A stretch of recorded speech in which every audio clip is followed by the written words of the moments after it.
We've talked before about how this period represented a big change in priorities for you in your life. You're starting to move more toward doing these public appearances on behalf of God and Yeah. you're following of Jesus Christ, and it's starting to pull out a little bit from your wrestling. And this again, it's really the final major show that you're going to be part of, and it also marks the official split up of the tag team that you were managing at the time, the Steiner brothers. So we'll get into all of it today. We're gonna start here though. Coming out of Starrcast 1997, Hulk Hogan's contract is set to expire, but he'll apparently ink a new deal worth millions per year plus incentives. Incentives probably being a piece of pay-per-view sales. So Hulk was not hurting for money during this period. But I do want to ask your opinion on this, Ted, because it's something that I've heard the argument go both ways on. So we'll get the $1 million man's perspective. If Hulk Hogan had not renewed with WCW during this period, and remember, WCW had been handily beating the WWF in ratings at this point, no problem, been kicking their ass on Mondays all the way through for weeks and weeks and weeks on end. I preface with all that to say, if Hulk Hogan were to have departed from WCW at this time, do you think it would have hurt WCW, or were they so red hot that maybe they didn't really need Hulk anymore? No, I think it would definitely hurt him. Yeah. Definitely. It's kind of like because Hulk was just that guy. He was the man. He was the guy. He was the top guy. And uh, anybody that's in a situation or anybody that's that guy, it's just like right now, the president of the United States is Donald Trump. Hmm.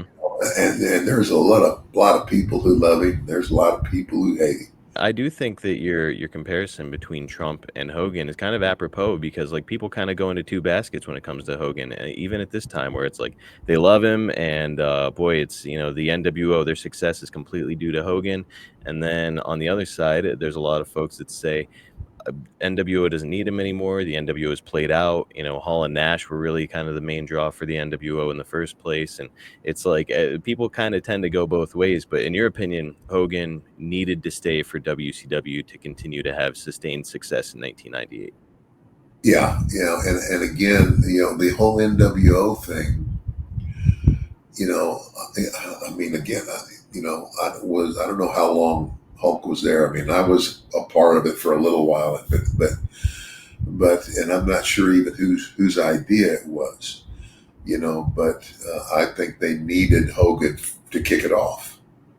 Yep, I agree. I've heard a lot of people say that the Look, I, debut. I love Scott Hall and Kevin Nash is a good buddy. And everybody's when everybody's jockeying for position, it's kind of like it's kind of like if you go out on the field of football or whatever sport you're playing, that's business. And if business means that you got to get down in front of me and try to move my butt 10 yards the other way, well, good luck. Yep. Now when we get off the practice field or the game, I said, hey man, we're cool. I think that's well said. Wrestling is not a team sport, and Hulk Hogan did not treat it like a team sport. He made a lot of enemies along the way, and everybody likes to say, "Well, Hulk Hogan, he was the ultimate politician in professional wrestling." And it's like, Well, well, good for him. yeah, you should be. You should be a politician in wrestling. Exactly. Yeah, you're not out there to help each. Like you can help guys along the way, and look, if you're a heel putting over a baby face, it's your job to make them look good. Old But school, man. Old yeah, school. Back in the territorial days, you had to get over it with the promoter. hmm, Because he's the guy that's booking you. He's the guy that's going to say, this is where you're going, this is where you're not going. And so if there's some kissing ass to be done, then hey, you do what you got to do.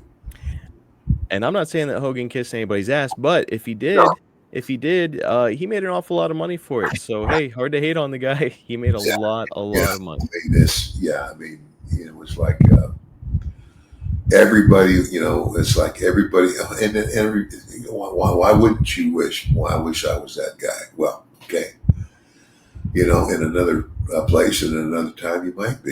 Well, as a reminder, Bret Hart had just come into the company on a massive contract of his own at this time. So WCW's they're spending an awful lot of money on talents during this period.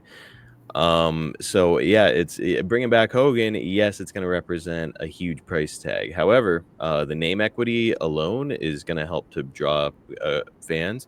And by the way, Bill Goldberg is on the rise during this period. And guess who's going to put over Bill Goldberg in Atlanta in front of 60,000 fans or whatever on Monday Nitro? It's Hogan. And who knows if like that was kind of like the crowning, the passing of the torch to Goldberg. So like Hulk Hogan sticking around, never a bad thing for business. Yeah.